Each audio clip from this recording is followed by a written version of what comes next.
Okay, as while we're waiting for others to join us. I'm just want to say the reason why we are, as a CROWD1 TV, started this CROWD1 training is simply because of the demand for the cryptocurrency within the CROWD1.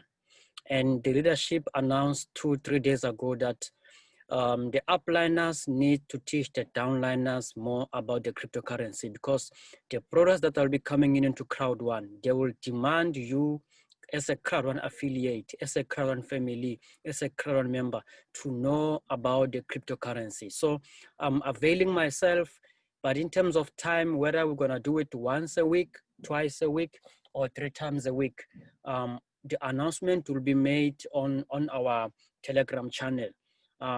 Everything about the CROWD1 training concerning the cryptocurrency will be made on the Telegram channel.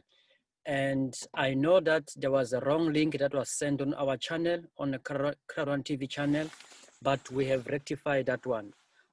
Everything is going accordingly now.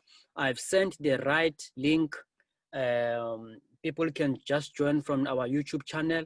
I've sent the right link there. And those who are just coming, you are welcome. I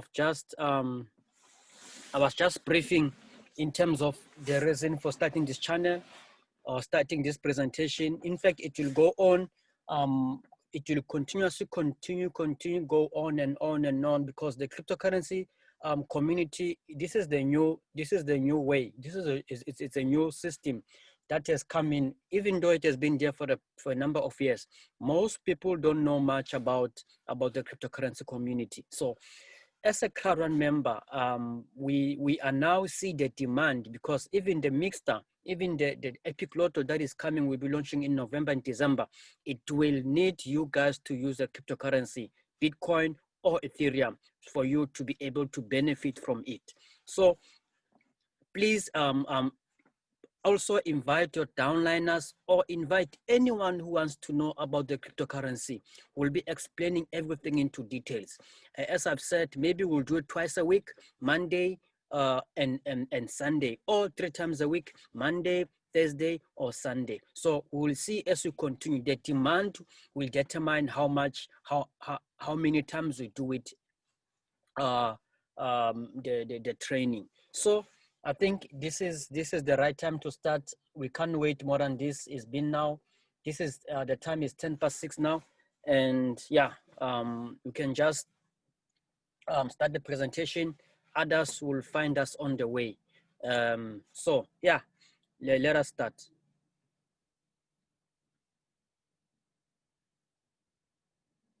Okay, let me use laser.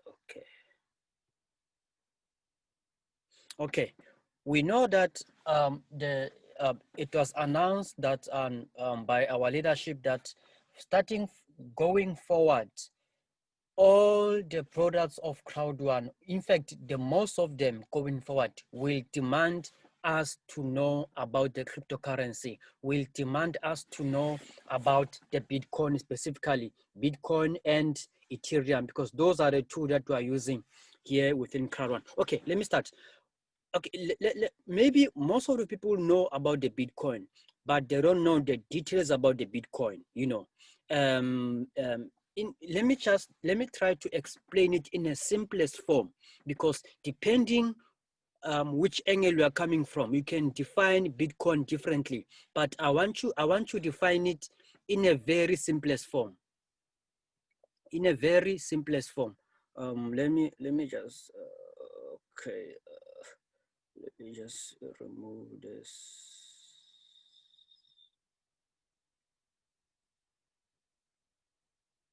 Okay. Okay, let me just try to explain it in a very simple form. What is the Bitcoin?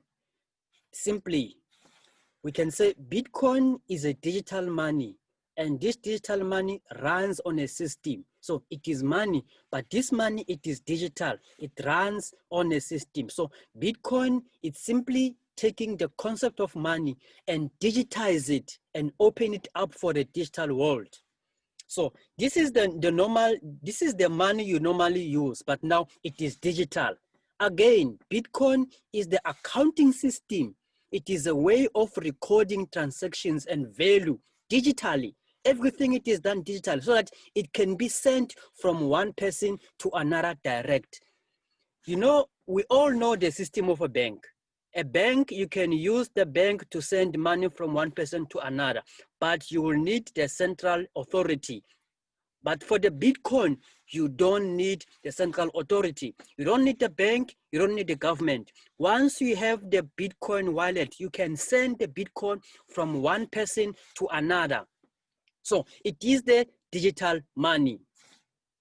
And again, this digital money, what do you also need to know about this digital money? You can have money supplied, controlled by a computer. This Bitcoin money, it is not controlled by the authority. It is not controlled by the government. It is not controlled by the bank. It is decentralized. You can have this money. Only a computer can control it.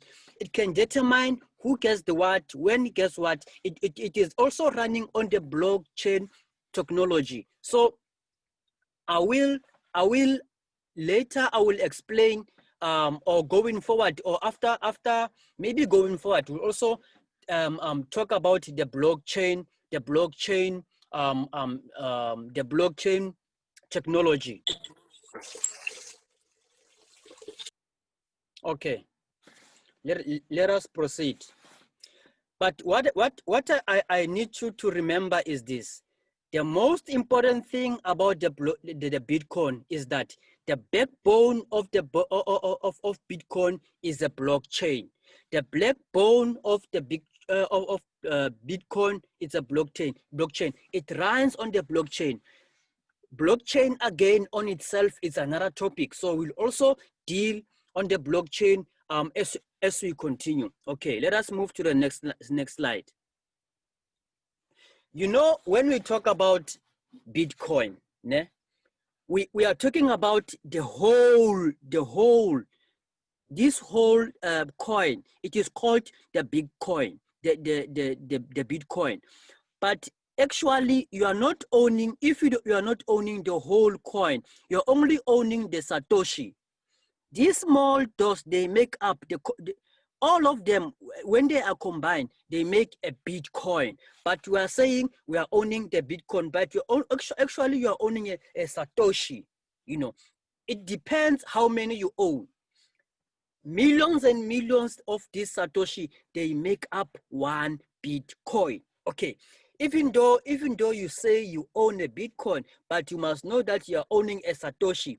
If the amount of Satoshis that you own does not come to 100 million, it simply means you still own a Satoshi, but we refer to it as a Bitcoin. It's okay, but you need to know that actually you are owning a Satoshi. Just like, for example, just like when you own, we have someone who has 100 million. We have someone who has 10,000. We have someone who has 50 rand. Another person has $5. All this person has money, but they have a money in different values. The same with Bitcoin. But here it is Satoshis. More Satoshis you own.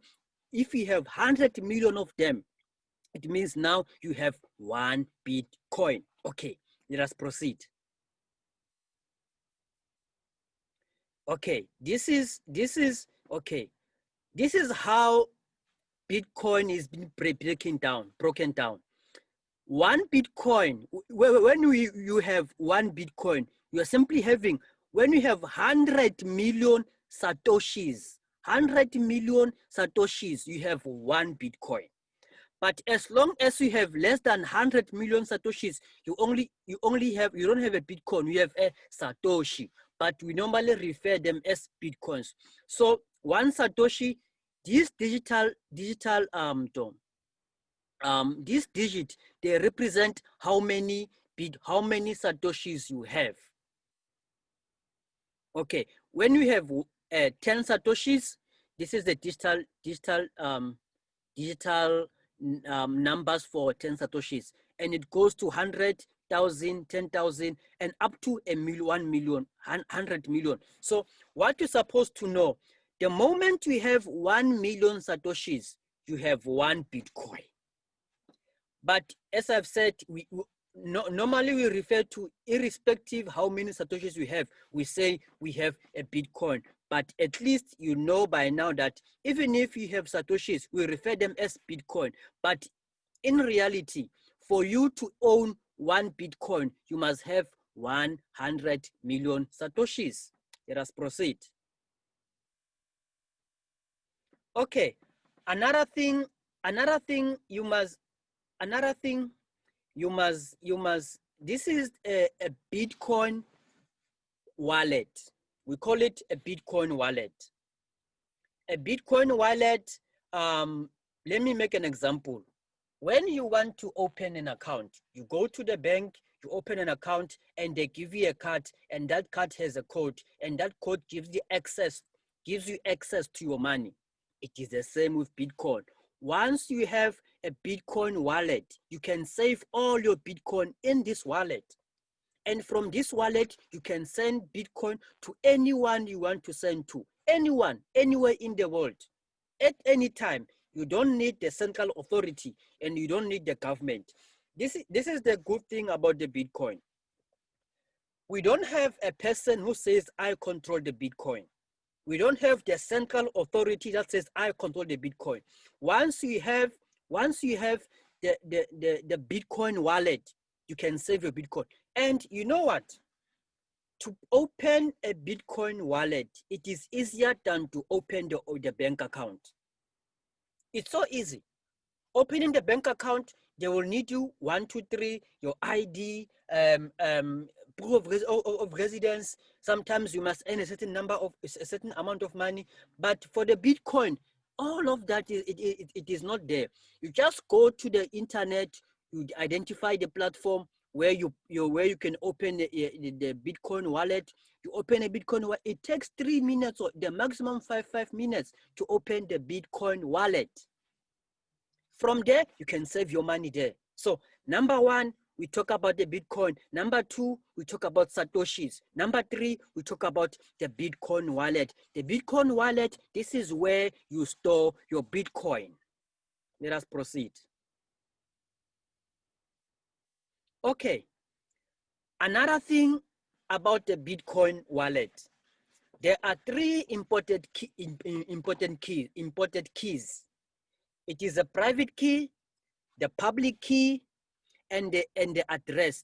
Let me start with the address. The address, when you open your Bitcoin wallets, you will have the address, and this address, this is where people will be sending you Bitcoin, and this is where you'll be receiving your Bitcoin. This is the address. And the public key is the one you send to people. People who want to send you Bitcoin, they have access to the public key. So that they can send you the Bitcoin into your Bitcoin wallet through the Bitcoin address. But the private key, this is the most important key, the private key. Just like the ATM, the ATM card. The ATM card has a pin, and this pin, you are the only one who's supposed to know this pin. Otherwise, if you give it away to any other person, your money is gone. The same with Bitcoin. This private key, it works like a pin code. And you are the only person who have access to this pin code. And you know what? Because Bitcoin, it is not run by any authority. It is decentralized. Once you lose your private key, underline, once you lose your private key, you've lost your Bitcoin. We have instances where people lost millions and millions of dollars of Bitcoin. Why? Because they've lost their private key. You need to keep this private key securely, so that, because you can't go anywhere to ask for the PIN, because when you open the bank account, once you lost the private your PIN code, you can go to the bank, they can scrap the card and give you another card and ask you for another PIN code. And you can even do it on your phone once you lost the card. But with Bitcoin, the moment you lost your private key, you lost your Bitcoin. You can't access it because there is no central authority that controls the Bitcoin. Okay, let us proceed. Okay, this is the public key and the private key. The public key, this is the funny number. You don't need to know to cram or to remember this number. This is just, it is enough for you to know that this is a public key and this is a private key. As I've said, the public key is the one that is going to the person who's sending you the Bitcoin or the one who is sending the Bitcoin. The private key, it works as a PIN number, your wallet, where you store your Bitcoin. To access your Bitcoin, you need to have this private key. Okay, let us proceed. Okay, this is what, once you have your Bitcoin wallet, you will have, you also have the QR code. Maybe, for example, you want to send the Bitcoin to another person. You can use it through a phone, and by using it, you can just scan this QR code, and you scan this QR code, and you can send you scan the QR code of the person you want to send Bitcoin. Once you scan this QR code, it will show the address, this funny number, the address of that person. Then you can send the Bitcoin. Simply as that. And the transaction is almost for free. There's no charge because there's no central bank. But for you, if you want to send, and it takes seconds, it takes the maximum, it can take 10 minutes to send Bitcoin from one person to another, irrespective where that person is in the world. It takes less than 20 minutes, maximum 10 minutes, maybe 15 minutes, but it takes a minimum amount of time to send the Bitcoin. Okay. And also another thing, the charges, because once you have the central authority that controls the transaction of money, it means you are paying fees. But with Bitcoin, you pay almost nothing. You pay almost nothing or minimum fees. But compared to the bank, where they charge you, even for example, if you send money from Africa to Asia, you are most likely to pay 5 to 6 or even 10% of the transaction you are sending. But with Bitcoin, the middleman is no more. You can send from one person to another and you save the charges. Okay, let us proceed. Now, the Bitcoin exchange. Okay, let me say this. I'll always use the bank so that, because you are familiar with the bank system, in order to explain the Bitcoin concept, I will use the bank. When you open the account, you go to the bank, the central authority, you go to the bank, that is where you are getting, you open an account, they issue a card. And that card, because they give you a card so that you can be able to transact with that card, send and receive money. But with Bitcoin is different. It is not a central authority, but it is a place where you buy Bitcoin. There's a place where you buy what you call a peer-to-peer. You can buy Bitcoin from one person to another. But another place where you can buy Bitcoin, it's a Bitcoin exchange. There's more than hundreds of them. We'll also deal with that as we continue. There's too much of them. You can also be able to buy this Bitcoin. You go to the Bitcoin exchange. At the Bitcoin exchange, that is where you can buy Bitcoin, or sometimes you can do what you call the peer-to-peer Bitcoin transaction, which simply means if I own Bitcoin and you want a certain amount of Bitcoin, we can talk and say, okay, please send me this amount of Bitcoin and I can pay you. We can do that person to person. We call it peer to peer. But also the most known one, it is the Bitcoin exchange, where you buy and trade Bitcoin, especially trading Bitcoin. This is a Bitcoin exchange. Okay, let us proceed. Okay,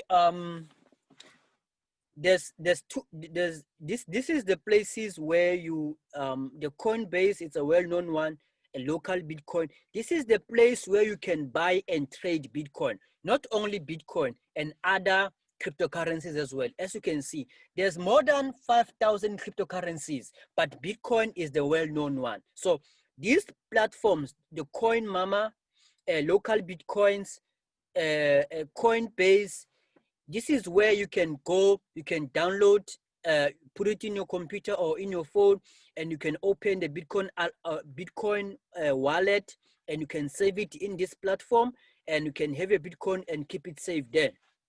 Okay. As I've said, there's a lot of them. There's too much of them. And also, these are the cryptocurrency exchange platforms. You know, okay, as you can see, South America, these ones, Middle East and Africa, these ones, and Europe, these ones. But you don't need to be a resident of America to be able to open a Bitcoin wallet. You can be in Africa and prefer to use Bitcoin exchange in America like the Coinbase.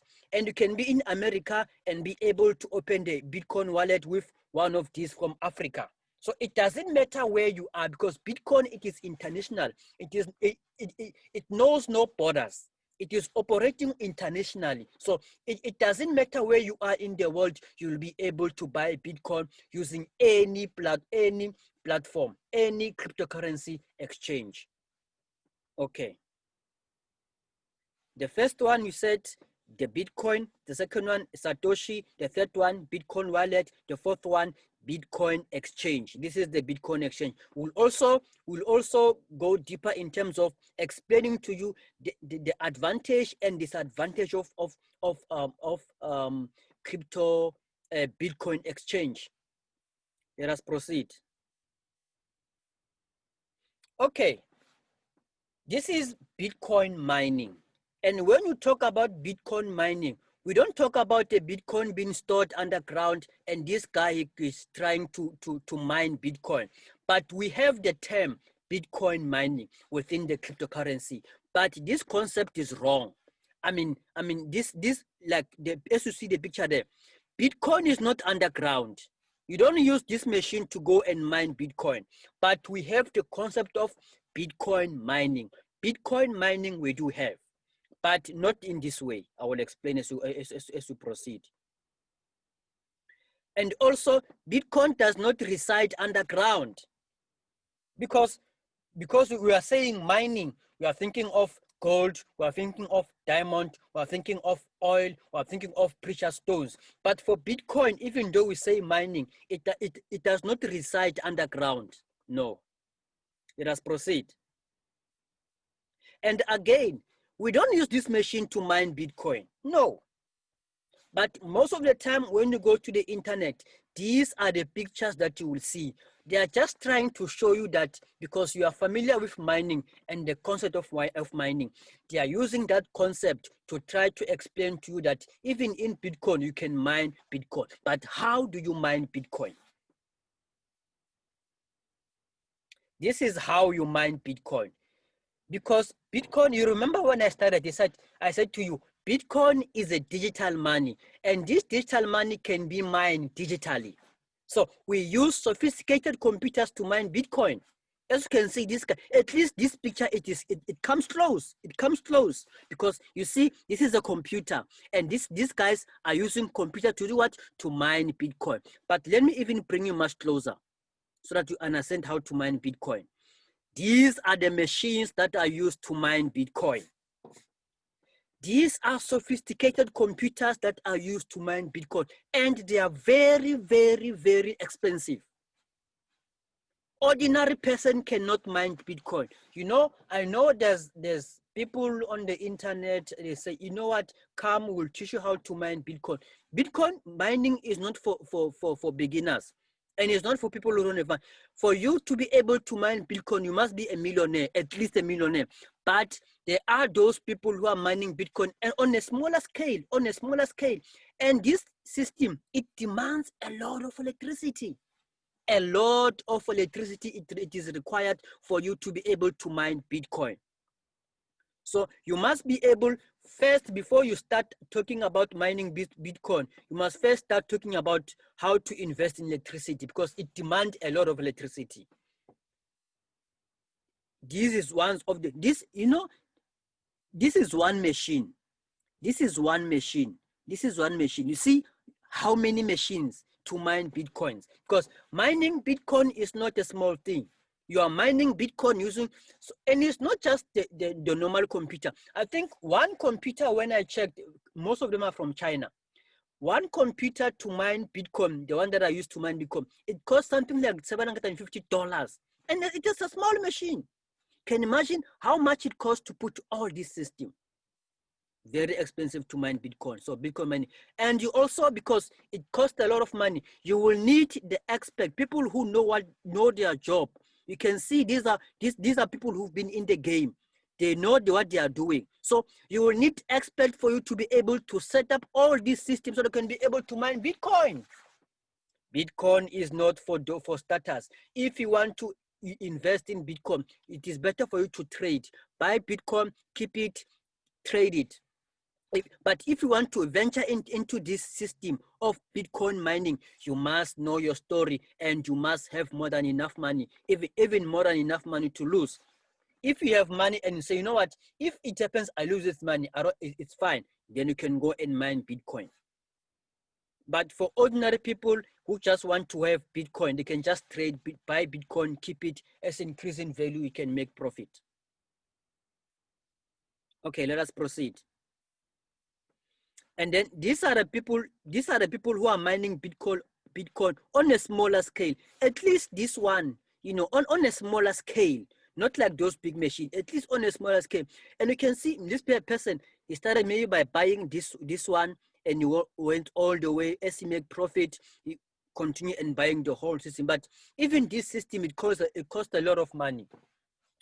Let us proceed. You see, this is the machine to mine Bitcoin, and this is one machine.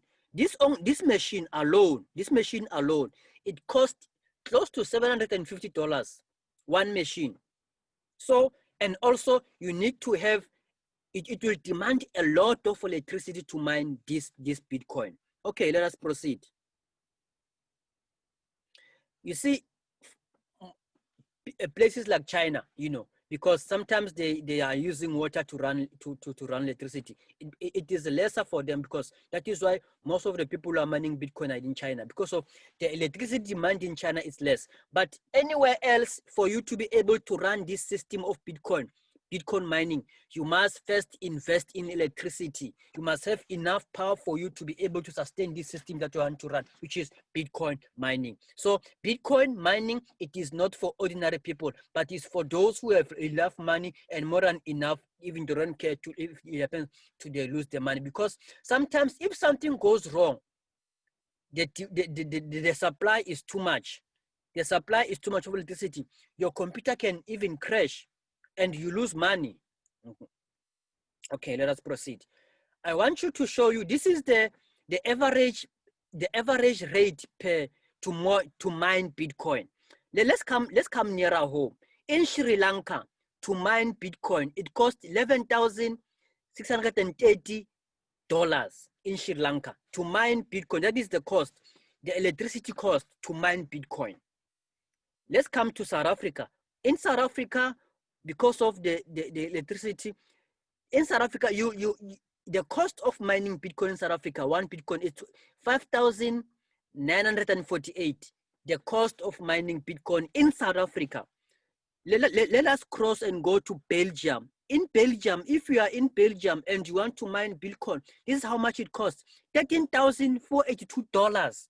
So you can see it is not a small thing to mine Bitcoin. But if you are in a country where the use of supply of electricity, it is cheaper, also it will cost you less. For example, let's look at Albania. In Albania, for you to mine Bitcoin, the cost is 3,000. The cost of electricity is 3,894.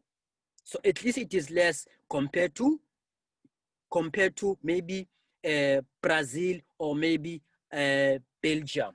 Okay, this is the cost of mining Bitcoin, the electricity cost. Okay, today we have covered the Bitcoin, we have covered Satoshi, we have covered Bitcoin wallet, we have also covered Bitcoin mining. So those are and also Bitcoin exchange. So today I've covered those 5 concerning the Bitcoin, and I hope I've explained everything accordingly. And please, we'll have these sessions again going forward. We'll also announce when I'll be having our next session. And please, we'll also start a new channel for this training. For those who can make it to the Zoom, they will be able to watch the full video on the CROWD1 TV training. CROWD1 TV training. CROWD1 TV training. This is where they will find this presentation. Thank you very much for your time. I hope you've enjoyed the presentation, and also watch our Telegram channel where we'll be making the announcement in terms of when are we having our next Zoom session. Thank you very much, and thank you again for giving yourself time to come and listen to this presentation. See you soon.